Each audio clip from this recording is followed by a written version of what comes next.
Անկեղծ ես տրամադրություն չունեմ խոսալու, եզակի դեպքերից մեկն է երևի կյանքի։ 8 ամիս շարունակ ես նույն թեմա խոսում ենք, հիմա անհրաժեշտություն չկա էլ։ Ես չհասկացա դատախազն ինչ ասեց, վստահ եմ դուք հասկացաք, բայց անգիր գիտեմ ինչ ասեց, քանի որ արդեն ընթացքը շարունակվում է։ Նախ շնորհակալ եմ մեր պաշտպաններին, բայց ձեր շունչը ափսոս է, որ դուք այսքան երկար խոսում եք, ներդնում եք, դրա կարիքը կարծում եմ չկա։ Դուք էլ շատ լավ գիտեք, որ չկա,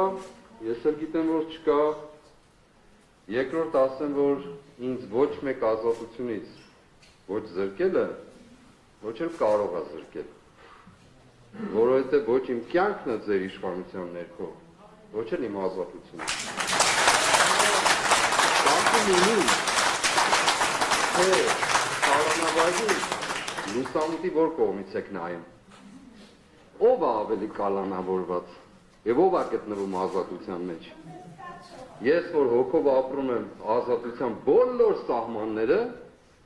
թե դուք, որ ստիպված կալանավորված եք, ով է ավելի կալանավորված և ով ում պիտի ազատություն տա։ Հետևաբար ես կխնդրեմ ասելու, որ ազատությունից զրկված մարդ չկա այստեղ։ Այս 18-ի մեջ էլ չկա, ես էլ ամենավերջինը։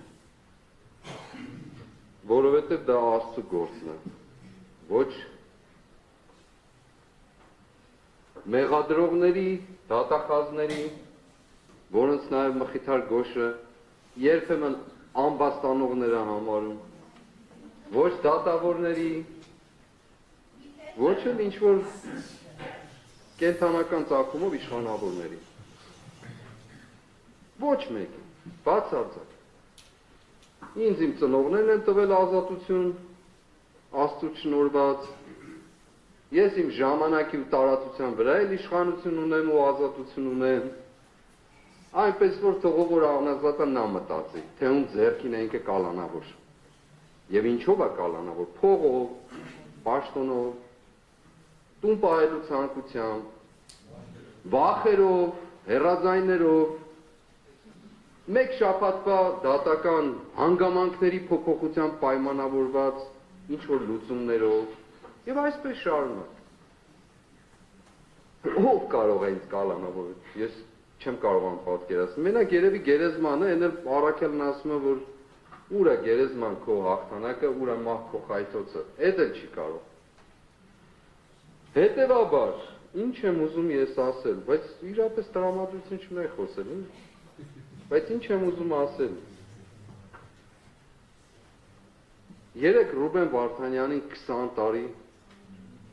բանտարկեցին կամ դատավճիռ կայացրեցին։ Դրանից նախորդող ժամանակաշրջանում մեր Արցախի ռազմաքաղաքական ղեկավարությանը մի մասին ցմա, մեր եղբայրներին գերության եւ այլն, մի մասին 20 տարի, հիմա չեմ ուզում խոսել։ Թույլ տվեք ասել, որ ես ամաչում եմ, որ այստեղ կանգնած ինչ-որ կալանքի հարց լուծենք, երբ որ իմ եղբայրները, ում հետ ես հաց ու աղ եմ բաժանել, ընդ որում ես դավաճաններն էլ իրանց հետ։ Հիմա ընդեղ տառապում են, ես այստեղ ինչ-որ կալանքի մասն եմ խոսում, մեղադրող ինչ-որ կալանքի մասն եմ խոսում, որի հիմքը չունի։ Պատվարժան դատարան, դուք էլ երևի ինչ-որ կալանքի մասն եք խոսում, չգիտեմ ում։ Եվ իմիջայլոց ասեմ, առի գիտություն ասեմ, այդ պատվական մարդկանց այս ժամանակահատվածում բազում մարդիկ են, թե գրել տարբեր միջոցներով, իմ պաշտպանների միջոցով, թե իրենց աջակցությունը հայտնել, հազարավորներ, թե հանձնուկներ ուղարկել, շնորհակալ եմ բոլորիդ հետ, բայց առանձնահատուկ կերպով ուզում եմ ասել շնորհակալություն հայտնել, անշուշտ ես ուրիշ կերպով էլ կհայտնել, ուզում եմ առանձնահատուկ շնորհակալություն ասել Արցախի Հանրապետության նախագահի որդուն, Բակո Սահակյանի որդուն, շատ սիրելի Տիգրանին, որ ինձ հնարավորություն տվեց իր հայրը գտնվելով է տառապանքի մեջ ինքը մեր մասին չմոռացավ, թեպետ ես ապերախտ եմ եղել իրենց մասին մոռանալով։ Եվ ինձ հնարավորություն տվեց հոգևոր իմաստով եւս մի անգամ պատվարժան նախագահի հետ իմ խցումես անգամ հաց ու աղ բաժանել, ինքը գտնվելով Բաքվում, ես Երևանում եւ ոչ ինչպես վերջին անգամ երկուսս էլ Ստեփանակերտում։ Շնորհակալ եմ Տիգրան։ Աստված զորացնի ձեզ։ Եվ ինչ է ուզում ասել,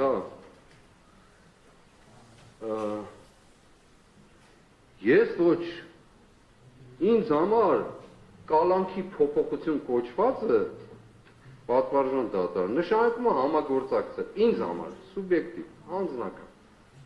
Նշանակում է համագործակցել դատարանի հետ, դեր մեղադրողներին չեմ ասում, նշանակում է համագործակցել մնացած բոլոր դատավորների հետ, որոնք մինչև այսօր իրենց որոշումներ են կայացրել, նշանակում է համագործակցել Չարիքի իշխանության հետ, հետևաբար դուք մի հնարավորություն ունեք, ես ոչ ընդունելու եմ տնային կալանք, բացարձակ, նախ որ տուն էլ չունեմ, բայց չեմ էլ ընդունելու, հարկասում, ենքան մարդ կա տանտեղ գիտի։ Երկրորդ, ոչ գրավ, բացարձակ անհրաժեշտություն չկա դրա, ոչ ինչ էիք ասում, էլեկտրոնային սարք, դնչկապը, ոտնակապը եւ այլն, բացարձակ, ոչ դա, այն մյուսն ինչի, եւ մեկ էլ երկրից բացակայելու արգել, որ ամենավիրավորականն, ուրիշ բան չեմ ասում, բացարձակ, դրանցից ոչ մեկն էլ, ոչ էլ մտածեք փոփոխելու մասին անկեղծ, այսինքն չեք էլ մտածել, բայց մի էլ մտածեք, եթե հանկարծ մի պահ կլինի։ Միակ տարբերակն է, եթե այստեղից ազատ կգնանք, որտեղ որ կգնանք։ Եթե ոչ, դա էլ ազատություն չի, նորից եմ ասում։ Դա պարզապես պայմանների, այսպես կոչված փոփոխություն է։ Եվ այո, ուզում եմ խոսքս ամփոփել, պակաս բան թողեցի, չեմ կարծում։ Ուզում եմ խոսքս ամփոփել վերստին, փառք Աստծուց բոլոր օրերի ու ժամերի համար, փառք Աստծո, որ լիքը մարդ նորից վերստին ապրում է, այդ խանդավառության տեսիլքով, մեր, ինչպես ասել են, կալանքի բանտարկության գինը թող լինի Հայաստանի Հանրապետության, մեր երկրի, մեր ժողովրդի ազատագրությունը։ Թող դա լինի։ Ուրիշ բան չկա։ Եվ ուզում եմ ամփոփել ինքնուրույն սիրելի Եսայի Մարգարեի խոսքերով, ես խորհուրդ կտամ, որ կարդաք, մեղադրողներն են, պատվարժան դատարան դուք էլ, ժողովուրդ ջան, բոլորդ էլ, շատ լավ բան է։ Ամեն մեկի հայելին է։ Ինչպես որ օրեր առաջ մեկը դոժ հեռուստացույցով հայտարարեց ինչ-որ բաների մասին, ինձ թվաց իրենց տանը հայելի կար, երևի նայել է, որոշել է, որ այդպես պիտի լինի։ Ուրեմն Տերը ինձ օգնական է եղել, եւ դրա համար էլ ամոթ ոչ զգացել եմ, ոչ էլ կզգամ։ Եվ իմ երեսը կարծր քարի պես եմ դարձրել, եւ գիտեմ, որ չեմ էլ ամաչելու, քանի որ մոտ է նա, ով արդարացնելու է ինձ, ով է նա, որ դատելու է ինձ, ահա Տերն է ինձ օգնական, եւ ով է, որ չարչարելու է ինձ, ահա դուք ամենքդ, որ վառված եք հրով, պիտի պարտվեք բոցից, ու պիտի բորբոքվեք բոցով, եւ դա իմ պատճառով պիտի լինի,